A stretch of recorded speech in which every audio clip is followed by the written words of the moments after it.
سورۃ الحج۔ اللہ کے نام سے جو سراسر رحمت ہے، جس کی شفقت ابدی ہے۔ لوگو اپنے پروردگار سے ڈرو۔ حقیقت یہ ہے کہ قیامت کا بھونچال بڑی ہی ہولناک چیز ہے۔ تم جس دن اس کو دیکھو گے، ہر دودھ پلانے والی اپنے دودھ پیتے بچے کو بھول جائے گی، اور ہر حمل والی اپنا حمل ڈال دے گی، اور تم لوگوں کو مدہوش دیکھو گے، حالانکہ وہ مدہوش نہیں ہوں گے، بلکہ اللہ کا عذاب ہی کچھ ایسا سخت ہوگا۔ ادھر لوگوں کا حال یہ ہے کہ ان میں ایسے احمق بھی ہیں جو بغیر کسی علم کے خدا کے بارے میں جھگڑتے اور ہر سرکش شیطان کی پیروی کرنے لگتے ہیں، جس کی نسبت لکھ دیا گیا ہے کہ جو اس کو دوست بنائے گا تو یوں ہے کہ اس کو وہ گمراہ کر دے گا اور اس کو دوزخ کے عذاب میں پہنچائے گا۔ لوگو اگر تمہیں دوبارہ جی اٹھنے کے بارے میں کچھ شک ہے تو غور کرو کہ ہم نے تمہیں مٹی سے پیدا کیا ہے، پھر نطفے سے، پھر خون کے لوتھڑے سے، پھر گوشت کی بوٹی سے، جو پوری بھی ہوتی ہے اور ادھوری بھی، اس لیے کہ تم پر کچھ حقائق واضح کریں جو تم کو سمجھنے چاہیے۔ ہم جو چاہتے ہیں ایک مقرر مدت تک رحموں میں ٹھہرائے رکھتے ہیں، پھر ایک بچے کی صورت میں تمہیں نکال لاتے ہیں، پھر ایک وقت دیتے ہیں کہ تم اپنی جوانی کو پہنچو، اور تم میں سے کوئی پہلے ہی بلا لیا جاتا ہے اور کوئی بڑھاپے کی نکمی عمر کو پہنچایا جاتا ہے کہ وہ بہت کچھ جاننے کے بعد پھر کچھ بھی نہیں جانتا۔ اسی طرح زمین کو دیکھتے ہو کہ خشک پڑی ہے، پھر جب ہم اس پر پانی برسا دیتے ہیں تو وہ لہلہانے لگتی ہے اور ابھرتی ہے اور ہر طرح کی خوش منظر چیزیں اگاتی ہے۔ یہ سب اس لیے کہ اللہ ہی پروردگار حقیقی ہے، اور اس لیے کہ وہی مردوں کو زندہ کرتا ہے، اور اس لیے کہ وہ ہر چیز پر قادر ہے، اور اس لیے کہ قیامت آ کر رہے گی، اس کے آنے میں کوئی شبہ نہیں ہے، اور اس لیے کہ اللہ ان سب کو ضرور اٹھائے گا جو قبروں میں پڑے ہیں۔ اس کے باوجود لوگوں کا حال یہ ہے کہ ان میں ایسے بھی ہیں جو بغیر کسی علم، بغیر کسی ہدایت اور بغیر کسی روشن کتاب کے تکبر سے شانے جھٹکتے ہوئے اللہ کے بارے میں حجتیں کرتے ہیں کہ لوگوں کو اللہ کی راہ سے بھٹکا دیں۔ ان کے لیے دنیا میں رسوائی ہے، اور قیامت کے دن ہم ان کو جلتی آگ کا عذاب چکھائیں گے۔ یہ ہے تمہارے اعمال کا بدلہ جو تمہارے ہاتھوں نے آگے بھیجے تھے، اور تمہارے لیے خدا کا انصاف بھی، اس لیے کہ اللہ اپنے بندوں پر ذرا بھی ظلم کرنے والا نہیں ہے۔ اور لوگوں میں ایسے بھی ہیں جو خدا کی بندگی کنارے پر کھڑے ہوئے کرتے ہیں، پھر اگر ان کو کوئی فائدہ پہنچا تو خدا پر مطمئن ہو گئے، اور اگر ان کو کوئی آزمائش پیش آ گئی تو اوندھے ہو جاتے ہیں۔ انہوں نے دنیا بھی کھو دی اور آخرت بھی، یہی کھلا ہوا خسارہ ہے۔ یہ خدا کے سوا ان چیزوں کو پکارتے ہیں جو نہ ان کا برا کر سکتی ہیں نہ ان کا بھلا، یہی دور کی گمراہی ہے۔ یہ ان کو پکارتے ہیں وہی جن کا نقصان ان کے نفع سے قریب تر ہے۔ کیا ہی برے ہیں یہ مولا، اور کیا ہی برے ہیں ان کے یہ ساتھی جو انہیں مولا بنائے ہوئے ہیں۔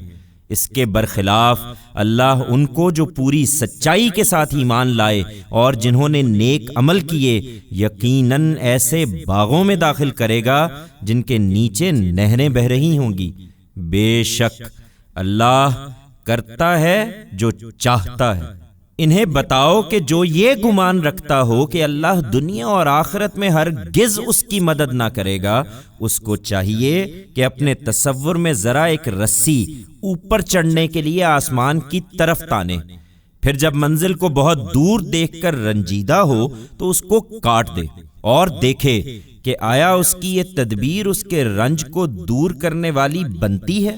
ہم نے اس قرآن کو اسی طرح کھلی دلیلوں کی صورت میں اتارا ہے، مگر جو توفیق سے محروم ہیں وہ کہاں ہدایت پائیں گے کہ اللہ ہی جس کو چاہتا ہے اپنے قانون کے مطابق ہدایت دیتا ہے۔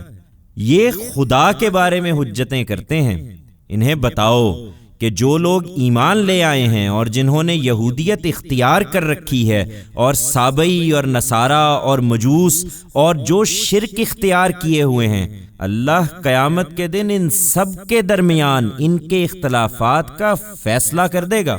حقیقت یہ ہے کہ اللہ ہر چیز سے واقف ہے۔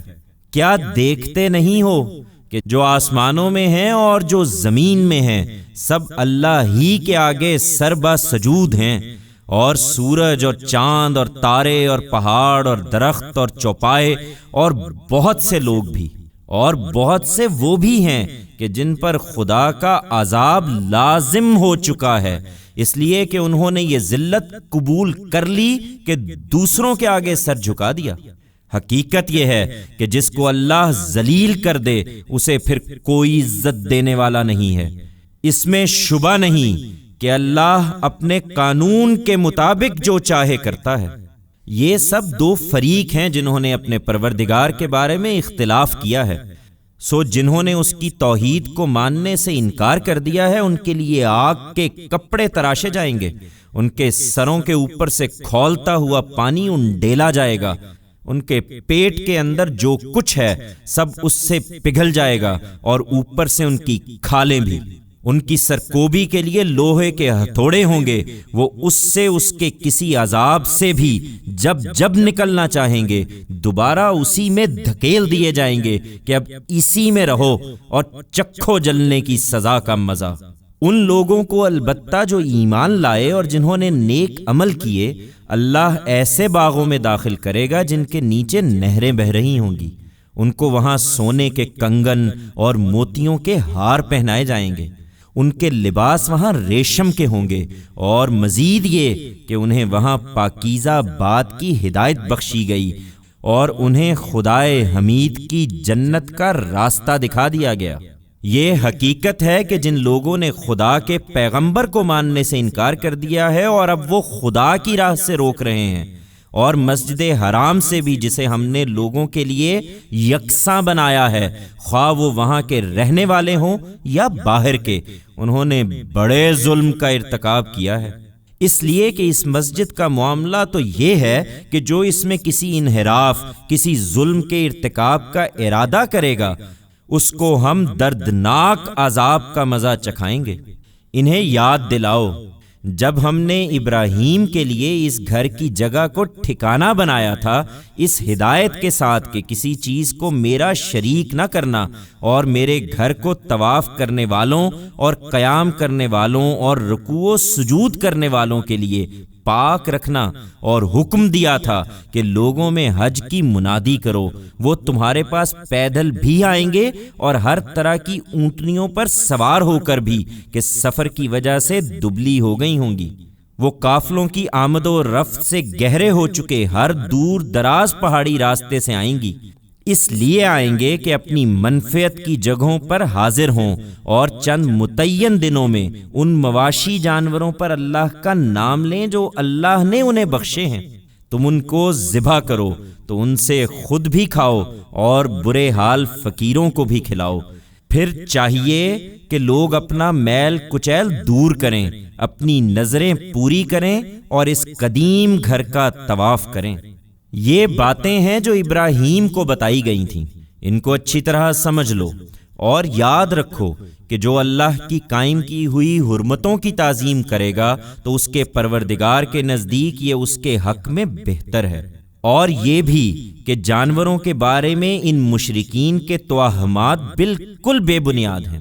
حقیقت یہ ہے کہ تمہارے لیے چوپائے حلال ٹھہرائے گئے ہیں سوائے ان کے جو تمہیں قرآن میں بتائے جا رہے ہیں۔ سو بتوں کی گندگی سے بچو اور جھوٹی بات سے بھی جو ان کے حوالے سے کسی چیز کو حلال اور کسی کو حرام ٹھہرا کر اللہ پر باندھتے ہو، اور اس کے شاعر کی تعظیم کرو، اللہ کی طرف یکسو ہو کر، کسی کو اس کا شریک کر کے نہیں۔ اور یاد رکھو کہ جو اللہ کے شریک ٹھہراتا ہے تو گویا وہ آسمان سے گر پڑا ہے، اب پرندے اس کو اچک لے جائیں گے یا ہوا اس کو کسی دور دراز جگہ پر لے جا کر پھینک دے گی۔ یہ باتیں ہیں، انہیں اچھی طرح سمجھ لو اور یاد رکھو کہ جو اللہ کے مقرر کردہ شاعر کی تعظیم کرے گا تو یہ دلوں کی پرہیزگاری میں داخل ہے۔ یہ ہدی کے جانور بھی اللہ کے شاعر میں سے ہیں، لیکن اللہ کا حکم یہ ہے کہ ان میں تمہارے لیے ایک مقرر وقت تک طرح طرح کی منفعتیں ہیں، پھر ان کو قربانی کے لیے خدا کے اسی قدیم گھر کی طرف لے جانا ہے۔ ہم نے ہر امت کے لیے قربانی کی عبادت مشروع کی ہے تاکہ اللہ نے جو مواشی جانور ان کو بخشے ہیں ان پر وہ اللہ کا نام لیں، کسی اور کا نہیں۔ سو تمہارا معبود ایک ہی معبود ہے، تو اپنے آپ کو اسی کے حوالے کرو اور اسی کے آگے جھکے رہو، اور انہیں خوشخبری دو اے پیغمبر جن کے دل اس کے آگے جھکے ہوئے ہیں، جن کا حال یہ ہے کہ جب ان کے سامنے خدا کا ذکر آتا ہے تو ان کے دل کانپ اٹھتے ہیں۔ ان پر جو مصیبت آتی ہے اس پر صبر کرنے والے اور نماز کا اہتمام رکھنے والے ہیں، اور جو کچھ ہم نے ان کو بخشا ہے اس میں سے وہ ہماری راہ میں خرچ کرتے ہیں۔ اونٹ کی قربانی میں بھی تم میں سے کسی کو تردد نہیں ہونا چاہیے، اس لیے کہ قربانی کے اونٹوں کو ہم نے تمہارے لیے شاعر الہی میں شامل کیا ہے، ان میں تمہارے لیے بڑے خیر ہیں۔ سو ان کو صف بستہ کر کے ان پر بھی اللہ کا نام لو، پھر جب قربانی کے بعد وہ اپنے پہلوؤں پر گر پڑیں تو ان میں سے خود بھی کھاؤ اور ان کو بھی کھلاؤ جو محتاج ہیں مگر کنات کیے بیٹھے ہیں، اور ان کو بھی جو بے قرار ہو کر مانگنے کے لیے آ جائیں۔ ان جانوروں کو ہم نے اسی طرح تمہارے لیے مسخر کر دیا ہے تاکہ تم شکر ادا کرو۔ اللہ کو نہ ان کا گوشت پہنچتا ہے نہ ان کا خون، بلکہ اس کو صرف تمہارا تقوی پہنچتا ہے۔ اسی طرح اللہ نے ان کو تمہارے لیے مسخر کر دیا ہے تاکہ اللہ نے جو ہدایت تمہیں بخشی ہے اس پر تم اللہ کی بڑائی بیان کرو۔ یہی طریقہ ہے ان کا جو خوبی کا رویہ اختیار کریں، اور اے پیغمبر ان لوگوں کو بشارت دو جو خوبی کا رویہ اختیار کرنے والے ہیں۔ اس کے برخلاف جو لوگ اللہ کی راہ سے روک رہے ہیں ان کے بارے میں اللہ کا فیصلہ ہے کہ وہ ان کے مقابلے میں اب ان لوگوں کی مدافعت کرے گا جو ایمان لے آئے ہیں۔ حقیقت یہ ہے کہ اللہ کسی دغا باز ناشکرے کو پسند نہیں کرتا۔ چنانچہ جن سے جنگ کی جائے انہیں جنگ کی اجازت دے دی گئی ہے، اس لیے کہ ان پر ظلم ہوا ہے، اور اللہ یقیناً ان کی مدد پر قادر ہے۔ وہ جو ناحق اپنے گھروں سے نکال دیے گئے صرف اس لیے کہ وہ کہتے ہیں کہ ہمارا رب اللہ ہے، یہ اجازت اس لیے دی گئی کہ اگر اللہ لوگوں کو ایک دوسرے کے ذریعے سے دفع نہ کرتا رہتا تو خانقاہیں اور گرجے اور کنیسے اور مسجدیں جن میں کثرت سے اللہ کا نام لیا جاتا ہے سب ڈھائے جا چکے ہوتے۔ اللہ ضرور ان لوگوں کی مدد کرے گا جو اس کی مدد کے لیے اٹھیں گے۔ اس میں شبہ نہیں کہ اللہ زبردست ہے، وہ سب پر غالب ہے۔ وہی کہ جن کو اگر ہم اس سرزمین میں اقتدار بخشیں گے تو نماز کا اہتمام کریں گے اور زکوٰۃ ادا کریں گے اور بھلائی کی تلقین کریں گے اور برائی سے روکیں گے۔ اللہ ضرور ان کی مدد کرے گا، اور سب کاموں کا انجام تو اللہ ہی کے اختیار میں ہے۔ اے پیغمبر اگر یہ تمہیں جھٹلاتے ہیں تو اس پر تعجب کیوں؟ ان سے پہلے نوح کی قوم، عاد و سمود، ابراہیم کی قوم، لوط کی قوم اور مدین کے لوگ بھی جھٹلا چکے ہیں، اور موسیٰ کو بھی اسی طرح جھٹلایا گیا تھا۔ پھر ان کے منکروں کو میں نے کچھ ڈھیل دی، پھر ان کو دھر لیا، تو دیکھو کہ کیسی ہوئی میری پھٹکار۔ سو کتنی ہی بستیاں ہیں جن کو ہم نے ہلاک کیا ہے اور وہ ظالم تھیں، اب وہ اپنی چھتوں پر الٹی پڑی ہیں، اور کتنے کنویں بیکار اور کتنے پختہ محل ہیں جو ویران پڑے ہیں۔ پھر کیا یہ لوگ زمین میں چلے پھرے نہیں ہیں کہ عبرت کی ان جگہوں کو دیکھ کر ان کے دل ایسے ہو جاتے کہ یہ ان سے سمجھتے، اور کان ایسے ہو جاتے کہ ان سے سنتے۔ سو بات یہ ہے کہ سروں کی آنکھیں اندھی نہیں ہوتی بلکہ وہ دل اندھے ہو جاتے ہیں جو سینوں میں ہیں۔ یہ تم سے عذاب کے لیے جلدی مچائے ہوئے ہیں، دراں حال ہے کہ اللہ نے عذاب کی وعید سنائی ہے تو اللہ ہرگز اپنے وعدے کی خلاف ورزی نہ کرے گا۔ انہیں معلوم ہونا چاہیے کہ تیرے پروردگار کے ہاں کا ایک دن تمہاری گنتی کے حساب سے 1000 سال کے برابر ہوتا ہے، سو یہ بھی بے خوف نہ ہوں۔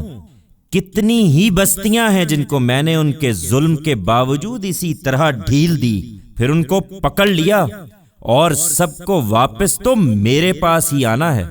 ان سے کہہ دو کہ لوگو، میں تمہارے لیے صرف ایک کھلا ہوا خبردار کرنے والا ہوں، پھر جو ایمان لائے اور انہوں نے اچھے عمل کیے ان کے لیے مغفرت بھی ہے اور عزت کی روزی بھی، اور جن کی تگ و دو ہماری آیتوں کو نیچا دکھانے کے لیے ہے وہی دوزخ کے لوگ ہیں۔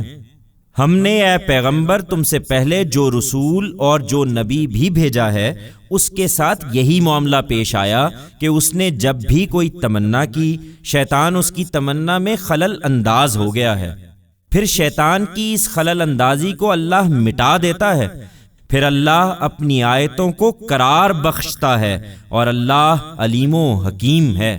یہ اس لیے ہوتا ہے کہ اللہ شیطان کی اس خلل اندازی کو ان لوگوں کے لیے فتنہ بنا دے جن کے دلوں میں نفاق کا روگ ہے اور جن کے دل سخت ہو چکے ہیں۔ حقیقت یہ ہے کہ یہ ظالم اپنی مخالفت میں بہت دور نکل گئے ہیں، اور اس لیے بھی ہوتا ہے کہ جن کو خدا کی کتاب کا علم عطا ہوا ہے وہ اچھی طرح جان لیں کہ یہ تیرے پروردگار کی طرف سے حق آیا ہے، سو ان کے ایمان اس پر پختہ ہوں اور ان کے دل اس کے آگے جھک جائیں۔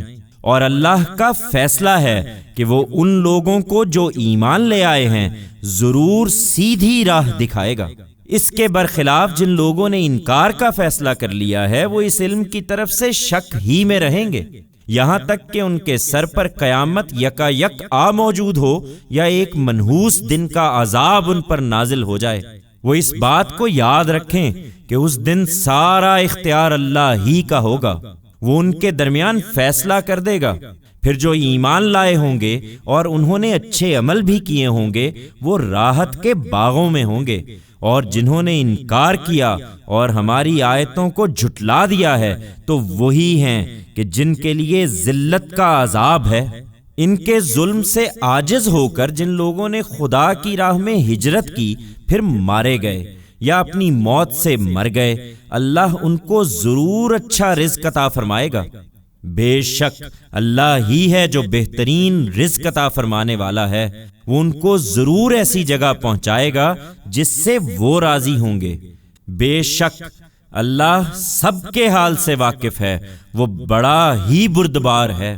یہ اسی طرح ہوگا، اور مزید یہ کہ جو کسی ظلم کا ویسا ہی بدلہ لے جیسا اس کے ساتھ کیا گیا پھر اس پر زیادتی کی جائے تو اللہ اس کی ضرور مدد فرمائے گا، لیکن چندے درگزر کرے تو بہتر ہے۔ اس میں شبہ نہیں کہ اللہ معاف کرنے والا درگزر فرمانے والا ہے۔ اللہ ضرور اس کی مدد فرمائے گا، یہ اس لیے کہ اللہ ہی ہے جو رات کو دن میں داخل کرتا ہے اور دن کو رات میں داخل کرتا ہے، اور اس لیے کہ اللہ سمیع و بصیر ہے۔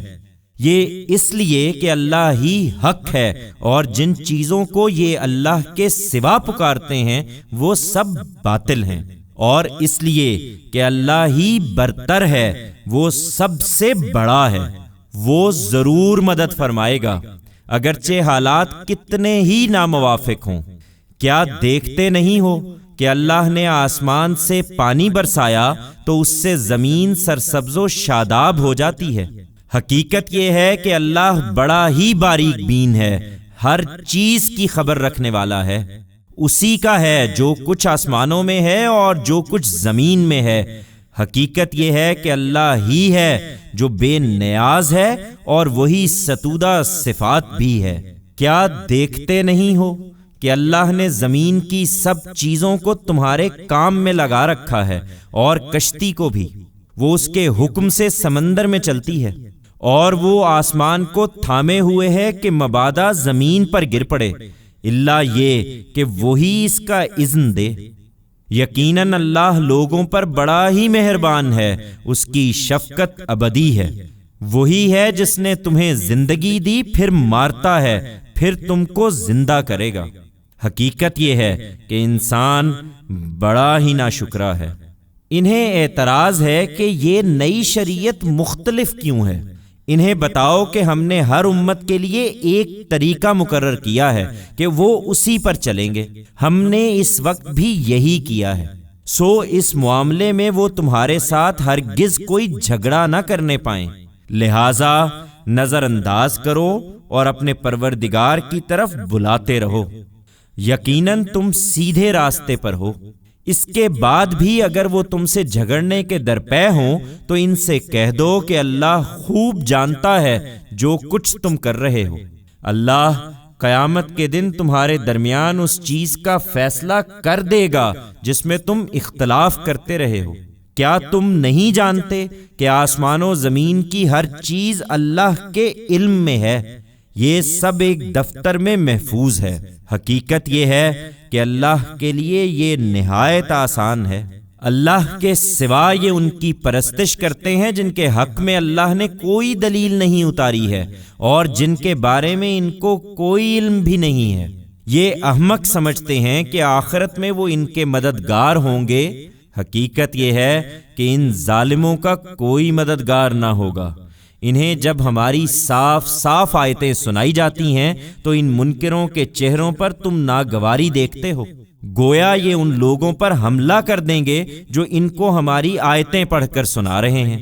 ان سے کہو تو کیا میں اس سے بڑھ کر تمہیں ایک ناگوار چیز بتاؤں؟ دوزخ کی آگ۔ اللہ نے منکروں کے حق میں اس کا وعدہ کر رکھا ہے اور وہ بہت ہی برا ٹھکانہ ہے۔ لوگو، تم اپنے ان معبودوں کی حقیقت سمجھنا چاہتے ہو تو ایک مثال بیان کی جاتی ہے، سو اس کو غور سے سنو۔